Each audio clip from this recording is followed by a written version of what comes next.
ہم کریں گے ہر مظلوم کی حمایت۔ السلام علیکم ناظرین، میں ہوں حورین فاطمہ اور آپ دیکھ رہے ہیں حمایتی نیوز HD چینل۔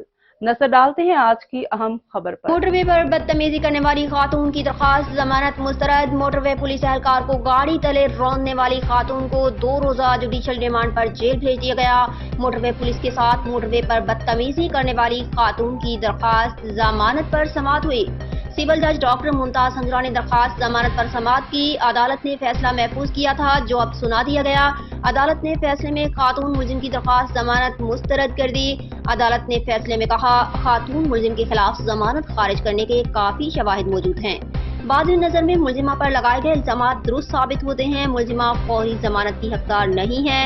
عدالتی فیصلے کے بعد خاتون کے وکیل کا کہنا تھا کہ درخواست ضمانت مسترد ہونے کے اس فیصلے کو ایڈیشنل سیشن جج کی عدالت میں چیلنج کیا جائے گا۔ گرفتار ملزمہ کی شناخت فرح کے نام سے ہوئی۔ ملزمہ نے کار سرکار میں مزاحمت کی اور روکنے کے باوجود پیٹرولنگ آفیسر محمد ثابت کو گاڑی سے ہٹ کیا اور فرار ہو گئی۔ واقعے کا مقدمہ موٹر وے پولیس کی مدعیت میں 2 جنوری کو تھانہ نصیر آباد میں درج کیا گیا تھا۔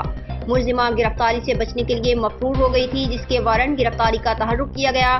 ملزمہ سے بقوا میں استعمال ہونے والی گاڑی بھی برآمد کر لی گئی۔ مزید خبروں اور اپڈیٹ سے باخبر رہنے کے لیے دیکھتے رہیں حمایتی نیوز HD چینل۔